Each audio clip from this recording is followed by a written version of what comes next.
Olá, pessoal. Bem-vindos a mais um episódio do podcast de Educação Financeira do G1.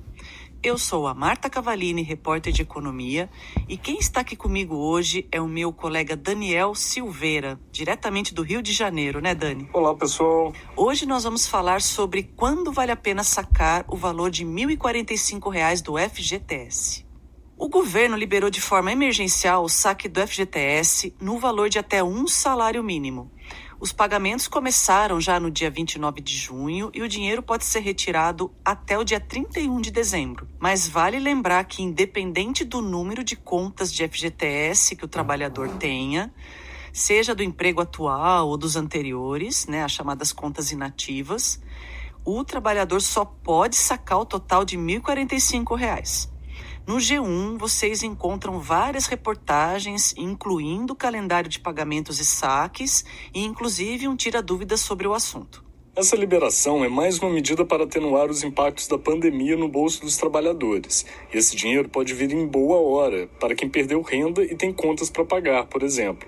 E é justamente sobre isso que vamos falar aqui hoje. Quando vale e quando não vale a pena tirar o dinheiro do fundo de garantia? Pois é, Daniel. A liberação, como já dissemos, tem o objetivo de auxiliar as pessoas nesse momento de tanta incerteza, E por isso o trabalhador deve pesar bem aonde ele vai gastar o dinheiro, caso decida fazer o saque. A planejadora financeira Sheila Davi Oliveira alerta para o que deve ser avaliado na hora de sacar o dinheiro. Vamos ouvir.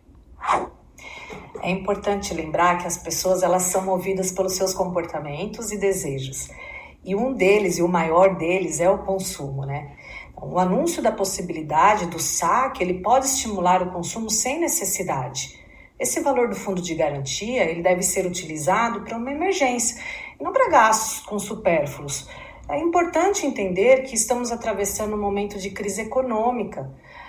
Nós não sabemos muito bem como vai ficar isso tudo, Então, a maior parte da população ainda não tem uma definição sobre o seu emprego, sobre o futuro desse profissional. Então, assim, vale a pena lembrar que o fundo de garantia deve ser utilizado para atender aquelas necessidades de manutenção do orçamento, aquilo que nós chamamos de sobrevivência. E aí, caso o trabalhador não esteja com dívidas e nem com um caixa mensal apertado, a indicação é para que ele não realize o saque deste valor nesse momento. Ele pode fazer isso um pouquinho mais para frente. A prioridade deve ser usar esse dinheiro em bens e serviços essenciais, como alimentação, itens de limpeza e higiene, contas de água, luz, aluguel e condomínio, por exemplo. Ou seja, apenas gaste com o necessário neste momento. E caso seja necessária a compra de algum bem durável, como uma geladeira ou fogão, por exemplo, é bom evitar o parcelamento. O ideal é utilizar o recurso do FGTS para complementar o pagamento à vista desses bens. Exatamente. E esse dinheiro pode ser a salvação para não se endividar. Mas é preciso muito cuidado para não cair na tentação de usar o dinheiro para compras supérfluas, e desnecessárias. Muitas pessoas usam rendas extras, como essa do FGTS que está vindo aí, em compras que não precisam, sem levar em conta a sua situação financeira atual, entrando numa bola de neve de inadimplência. A Sheila fala sobre a importância de direcionar os gastos com o dinheiro do FGTS. Vamos ouvir. Vale lembrar da finalidade do fundo de garantia. Ele nasceu para o trabalhador ter uma reserva em um determinado momento da vida, seja para somar no momento da aposentadoria, seja para a compra de um imóvel ou para utilizar em casos de doenças graves e mesmo no momento de uma eventual demissão. Então é importante lembrar que o fundo de garantia não é um valor que deve ser utilizado na categoria do que chamamos de gastos com os luxos. Como, por exemplo, um projeto de viagem, a troca do carro, entre outros gastos que não sejam necessários nesse momento. Fundo de garantia é uma reserva financeira que deve ser utilizada em momentos bem específicos. E a pandemia é um momento bem específico, onde as famílias estão atravessando dificuldades financeiras. Ao optar pelo saque, o trabalhador deve ter em mente que esse dinheiro é para sobrevivência. Por exemplo, esse valor deve ser utilizado para alimentação, pagamento de aluguel, condomínio, conta de água, luz, gás, itens de higiene, ou seja, para necessidades imediatas que estão no orçamento mensal. O trabalhador deve fazer uma reserva financeira levando em consideração essas necessidades. Caso essas necessidades estejam sendo atendidas, o importante é sanar as dívidas. Então, não tem necessidade de estar com dinheiro guardado, mantendo um empréstimo com taxas altas. Falando em inadimplência, Marta, é bom a gente lembrar que se as contas essenciais estão atrasadas e não podem esperar, esse é o momento de quitar essas dívidas. Caso o valor resgatado seja suficiente para quitar os débitos em atraso, mesmo assim, é preciso cuidado. Avalie se não vai precisar desses valores no futuro. Em momentos de crise, é hora de planejar muito bem os gastos. Além disso, é válido negociar e conseguir descontos, diminuindo grande parte da dívida.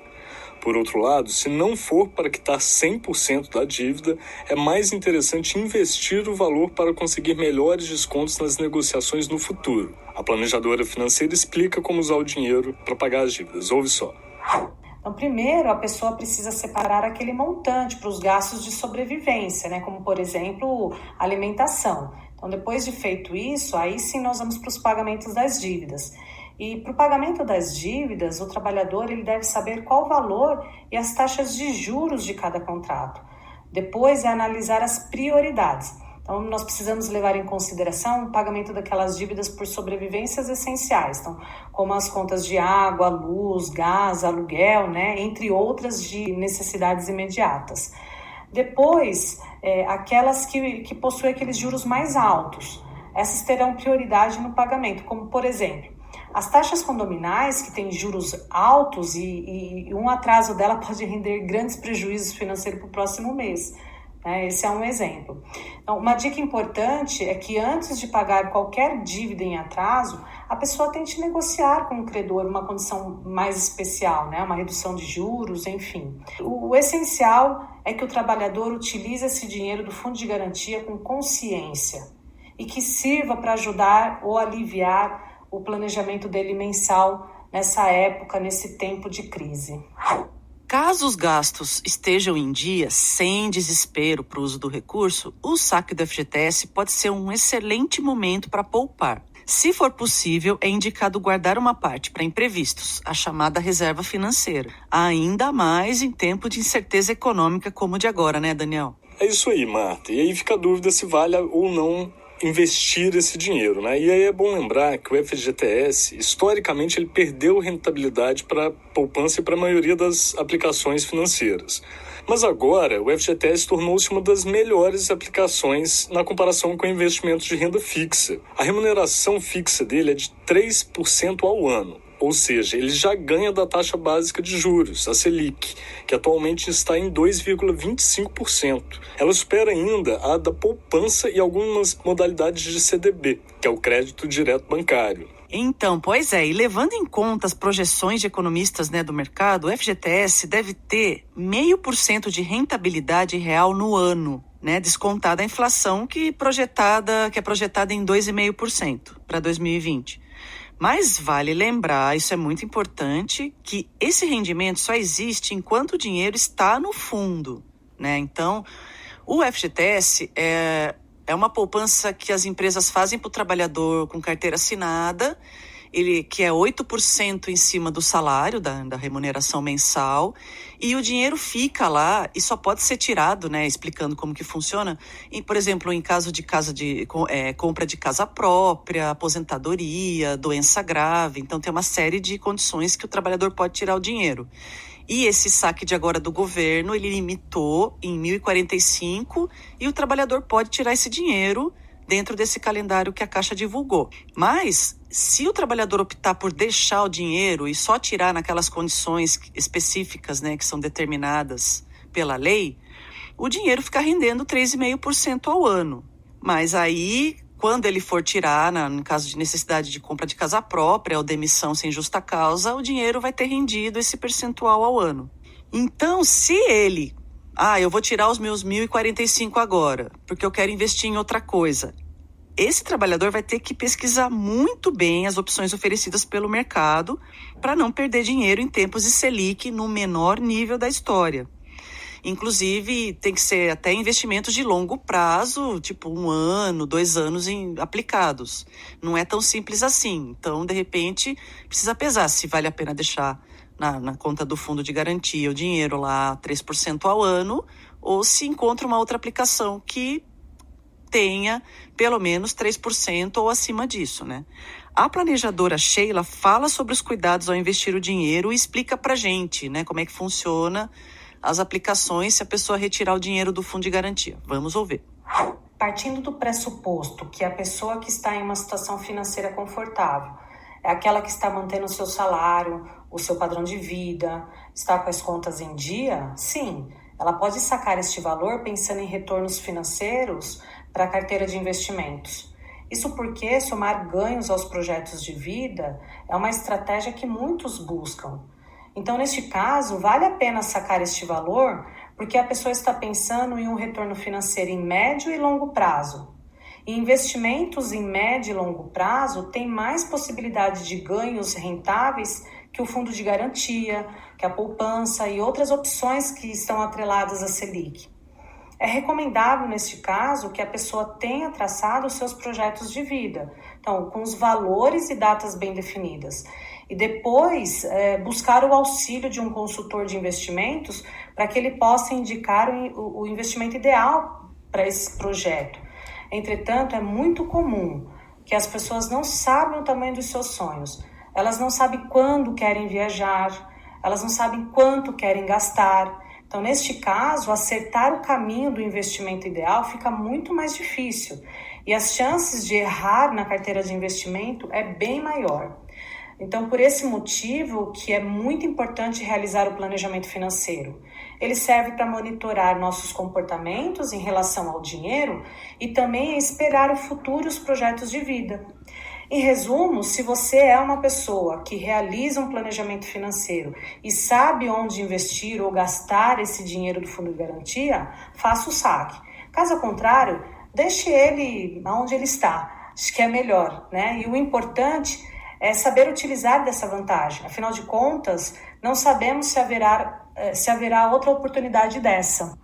Enfim, esse recurso extra do FGTS ele é muito importante para esse momento de crise que a gente está vivendo. Mas é preciso planejamento e cuidado para que esse dinheiro possa ajudar efetivamente agora ou em momentos futuros. Lembrando que essa crise ainda deve durar muito tempo. Exatamente. Bom, de uma forma ou de outra, o principal a ser feito nessa situação delicada é se educar financeiramente. É preciso reavaliar o padrão de consumo, né, ver como é que funciona o gasto, como é que ele pode ser melhorado, tal. E o momento, como ele é delicado, ele requer atenção quanto à destinação dos recursos financeiros, não somente, né, do valor de 1.045, mas de toda a renda mensal, ou seja, como que a pessoa faz para equilibrar o orçamento com a renda que ela tem. Ou seja, o primeiro passo é olhar para a situação de forma honesta e levantar todos os números, readequar os gastos, além de cortar despesas desnecessárias. A reorganização financeira inclui ainda traçar um planejamento para renegociar dívidas em parcelas que respeitem o seu orçamento mensal. A Sheila Oliveira resume para a gente o que levar em conta para fazer o saque do FGTS. Vale a pena sacar o fundo de garantia quando você está com orçamento doméstico negativo, com caixa apertado e principalmente se você tem dívidas. E mesmo que o valor de R$ 1.045 não seja o suficiente para resolver todos os seus problemas, vale a pena sacar. Isso porque você evita o acúmulo dessas dívidas e o pagamento de juros altos. Ou seja, quanto antes você se livrar dessas dívidas, melhor. E o trabalhador, ele pode sacar também quando sente que esse caixa está apertado, né? É uma medida de contenção, importante para criar uma caixinha de emergência, mas ele deve sempre se lembrar que esse dinheiro é uma reserva emergencial. Então, se ele pensa em investir, esse valor tem que ter liquidez. Bom, gente, então por hoje é só. A gente espera que você tenha gostado das dicas. Lembrando que toda semana tem um podcast novo de educação financeira aqui no G1. Até mais. Até breve, pessoal.